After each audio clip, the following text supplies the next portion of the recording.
Hello, আসসালামু আলাইকুম। Welcome to my বড়ছেলে Facebook page and YouTube channel. Today আজকে আপনাদের সাথে পরিচয় করাই দেবো। আমাদের দুইজন বড় ভাই আমার কাছে আসছে দেখা করার জন্য।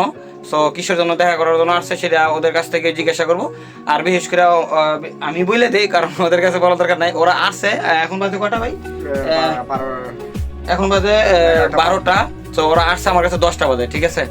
তো ওরা আসছে চিত্রা থেকে দুজনে, তাদের দুজনের রুম চিত্রা, আর ওনার দুজনেই ফেসবুক পেজ আছে, ঠিক আছে? আপনি পেজের নামটা বলে দেন। মাহবুব আলম পলাশ। আর আপনার? আলামিন। আলামিন। তো তাদের দুজনের দুইটা পেজ আছে। পেজে অনেক প্রবলেম ছিল, এই প্রবলেমটা সলভ করার জন্য আসছে।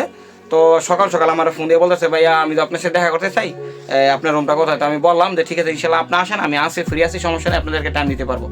তো ওনারা চলে আসছে 10 মিনিটের ভিতরে ওরা চলে আসছে আমার রুমে। তো আসলে আমি ঘুম থেকে উঠে যাই দেখি যে তারা চলে আসছে। তো আসার পরে তাদের যে প্রবলেমটা ছিল দুজনেরই প্রায় 2 ঘন্টা লাগছে তাদেরকে সময় দেওয়া তাদের প্রবলেমটা সলভ করার জন্য। তো ভাই তাদের কাছে জিজ্ঞাসা করবো আসলে তারা ফেসবুকে যে প্রবলেমটা নিয়ে আসছে আসলে ওইটা সলভ হয়েছে কিনা। ভাই আপনি বলেন। হ্যাঁ ভাই, ফেসবুকে যে প্রবলেমটা নিয়ে আসছি এটা অবশ্যই ভাই সলভ করে দিয়েছে। যদি আর কোনো বাস্কেটে যদি কোনো প্রবলেম থাকে অবশ্যই ভাই এগুলি সলভ করে দিব ইনশাআল্লাহ। বাইরে যদি বা আপনাদের কোনো যদি প্রবলেম থাকে অবশ্যই ভাইয়ের লগে সাক্ষাৎ করবেন, ভাই বলেন কি আপনাদের প্রবলেমগুলো সমস্যার সমাধান করবেন ইনশাআল্লাহ। আমার বড় ভাইয়ের কাছে তাই। বড় ভাই আপনার পেজে কি সমস্যা ছিল? ভাই পেজে তো সমস্যা ছিল, আপনি যে এতটা আন্তরিকতার সাথে এগুলো সমাধান করে দিয়েছেন ওইটাই। আর দীর্ঘদিন যাবত আপনার বড় ছেলে পেজে ভিডিওগুলো দেখতাম সরাসরি, আজকে আপনাকে দেখে অনেক ভালো লাগলো এবং আপনি অনেক আন্তরিকতার মানুষ। এবং দর্শকদেরকেও বলবো যদি কারো কোনো হেল্প লাগে সাগর ভাইয়ের কাছে আসতে পারেন, উনি অনেক ভালো মানুষ। বড় ভাই বড় মানুষ আইসের বড় ভাইয়ের কাছে। তো এতটুকুই বলি যে আমি বলি না সবকিছু আমি জানি, কিন্তু আমি যেটুকু পারি ততটুকুই আপনাদেরকে চেষ্টা করি সলভ করার জন্য। আর অনেকেই বাহারে আমার মতো অনেকে ভিডিও টিডিও বানান, ঠিক আছে? আর হ্যাঁ, পেজের প্রবলেমটা কি ছিল? প্রবলেমটা ছিল যে তারা আসলে রাজনীতি নিয়ে বা অনেক ফেসবুকে কমেন্টে গালাগালি করলে যে ভাইলেশন আসে। তো আসলে এরকম সবারই আসে, একজনের না, এক সময় আমারও আসছিল।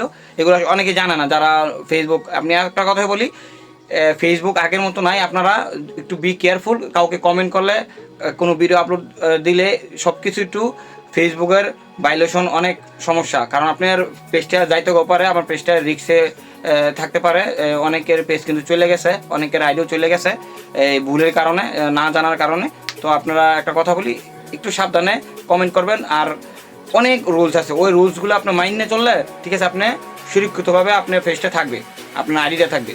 তো যারা যারা ভুল করে লাইছেন অলরেডি, তাদেরকে বলি, তারা অতি দ্রুত আপনার পেজটা বাঁচানোর জন্য হইলেও আপনাকে জানতে হবে আসলে কি কি করা নিষেধ, কি কি করা যাবে, কি কি করা যাবে না ফেসবুকে, ঠিক আছে?